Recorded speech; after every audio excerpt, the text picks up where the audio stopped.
Calculation के जादू में आपका फिर से स्वागत है। आइए, ये जो टॉपिक है कैलकुलेशन में, इसमें घातांक और करणी का छोटा बड़ा पद ज्ञात करने की बात आती। इसमें आरोही और अवरोही क्रम भी पूछा जा सकता है। आरोही क्रम लिखना, अवरोही क्रम लिखना, ये क्रम क्या होता है ये आपको निश्चित रूप से पता होगा। तो इसमें कैसे क्या करना है ये मैं आपको यहां पर स्पष्ट करा रहा हूं। वेरी इंपॉर्टेंट क्वेश्चंस आते रहते हैं।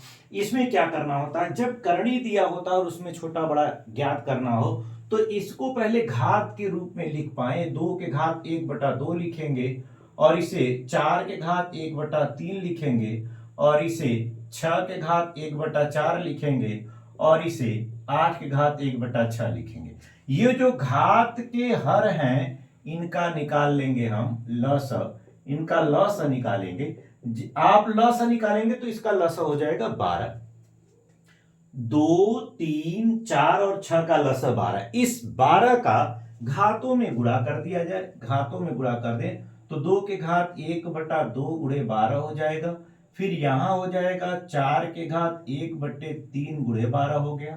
फिर यहां पर हो जाएगा 6 के घात 1/4 गुणे 12। फिर यहां हो जा रहा है 8 के घात 1/6 गुणे 12। अब अगर इसको कैलकुलेट करें तो ये कट गया 6 आया और ये 3 चौक 12 4 हो गया। ये 4 3 12 और ये 6 दूना 12। यानी फाइनली यहां पर आया है, यहां पर आ रहा है 2 के घात 6 और यहां आ रहा है 4 के घात 4 और यहां आ रहा है 6 के घात 3 और यहां आ रहा है 8 के घात 2। तो जब इसका मान आप निकालेंगे तो ये आ जाएगा 64। 64 आया। इसका मान निकालें तो 256 आ जाएगा, 256।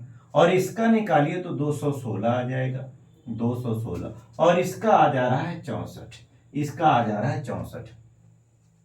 तो अब इसमें जो पूछा गया, अगर सबसे छोटा पूछा जा रहा है, देखिए पहले क्वेश्चन में आप ध्यान से देखेंगे तो 2 जगह 64 और 64 आ रहा है। इसका जो रिस्पॉन्सिबल करणी है ये, और इसकी जो रिस्पॉन्सिबल करणी है वो ये है। तो ये दोनों लिखे जा सकते हैं सबसे छोटे में, सबसे छोटे में। लेकिन लिखा कैसे जाएगा, √2 या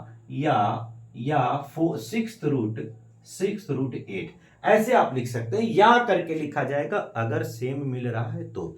और बड़ा क्या हो जाएगा, इसमें सबसे बड़ा कौन सा है, 256 सबसे बड़ा है। यानी आप लिख देंगे 4√6 सबसे बड़ा हो जाएगा। तो सबसे बड़ा निकालना है अगर करणी है तो क्या करना है, घातों को मतलब अगर घातांक में करणी वाला टॉपिक है तो उसमें घातों के रूप में उसको व्यक्त करिए, हर का एलसीएम निकालिए, सब में गुणा करिए, एक पूर्णांक के रूप में वो वैल्यू प्राप्त होगी। वैल्यू निकालिए, देखिए कौन छोटा कौन बड़ा। यहां पर भी हम लोग इसको क्या लिख सकते हैं, यहां 3 और 4, मतलब इस 3 का 4 का और 6 का और 12 का एलसीएम फिर से 12 ही होगा। और 12 का अगर 3 में 1/3 में गुणा करेंगे तो 3 चौक 12, यानी 2 के घात यहां पर 4 हो जाएगा, यहां पर 5 के घात 3 हो जाएगा, यहां पर 6 के घात 2 हो जाएगा और यहां पर 7 के घात 1 ही केवल आएगा। तो अंकिक वैल्यू अगर इसकी निकालनी है, 2 घात 4 का मतलब ये 16 होगा, ये 16 मिलेगा, ये 125 मिल जाएगा, 125, ये 36 मिल जाएगा, 36 और ये 7 मिल जाएगा। अब आपके सामने कंफर्म है कि क्या वैल्यू सामने दिखाई दे रही, उसी के आधार पर हम लोग डिसाइड करेंगे कौन सबसे छोटा। तो 16, 125, 36, 7, 7 सबसे छोटा। इसका मतलब 12th रूट, यानी 12 करणी के इधर रहेगा और 7, 12th रूट 7 सबसे छोटा।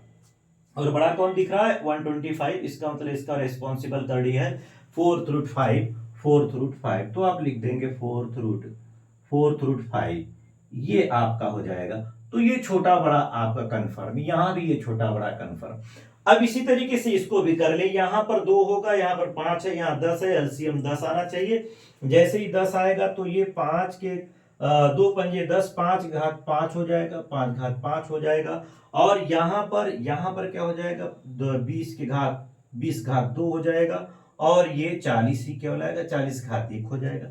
एक बात है, अगर हम इसमें 5 गुणे 5 ऐसा लिख भी दें तो कितना आ जाएगा 125 125, ये 2 दूना 400, 400 ये हो जाएगा, 400 ये हो जाएगा, और ये आपका हो जा रहा है केवल 40।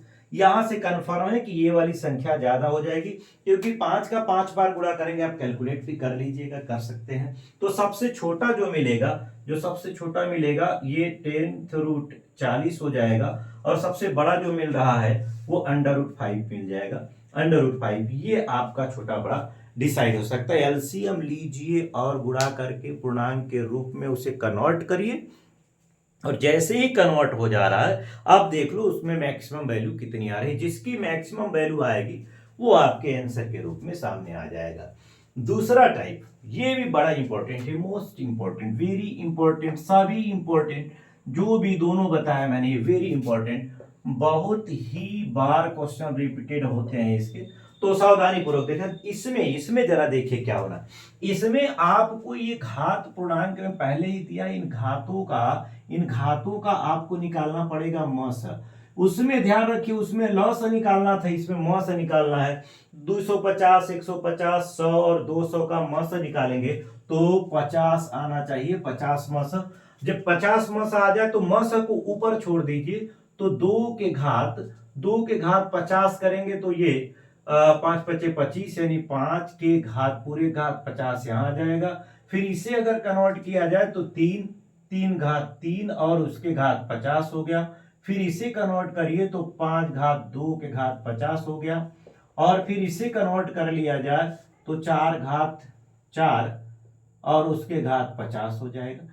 अब इस 50 को आप छोड़ दीजिए, नीचे वाली संख्या का इसका अगर कन्वर्ट करें तो 5 का मतलब हो गया 32 के घात 50 आ जाएगा ये, और ये 3 त्रिका 9 त्रिक 27 के घात हो जाएगा 50, और फिर ये आ जाएगा 25 के घात 50, 25 घात 50, और ये हो जाएगा 4 चौक 16 चौका 64 चौके 256, 256 के घात 50 हो जाएगा।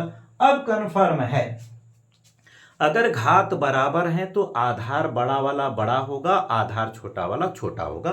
तो सबसे छोटा इसमें कितना है, सबसे छोटा है 25, तो 25 का रिस्पॉन्सिबल घात है 5 घात 100, तो 5 घात 100 सबसे छोटा हो गया, 5 घात 100 सबसे छोटा हो गया। 32 27 25 56, ठीक।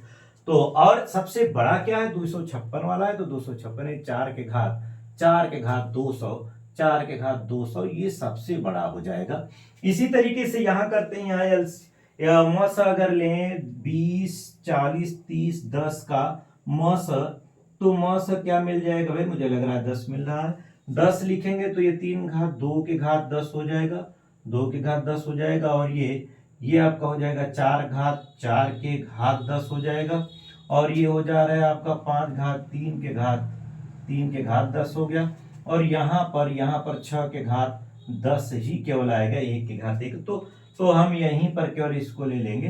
तो ये वाला हो जाएगा 3 त्रिका 9 के घात 10, और ये 256 के घात 10, और ये 125 के घात 10, और ये 6 के घात 10। घात बराबर है, इसका मतलब आधार बड़ा है तो वह घात बड़ा वाला होगा पद, और अगर आधार छोटा है तो छोटा वाला हो जाएगा।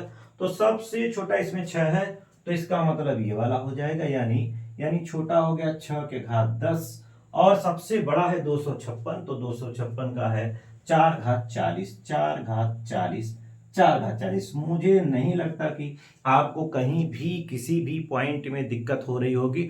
अगर दिक्कत हो रही है तो वीडियो को केवल रिपीट करके देख लीजिएगा, आपको समझ में आ जाएगा। और फिर भी अगर नहीं समझ में आ रहा है तो आप कमेंट में निश्चित रूप से लिख कर भेजिएगा, मैं फिर से इसको निराकरण करूंगा। Thank you.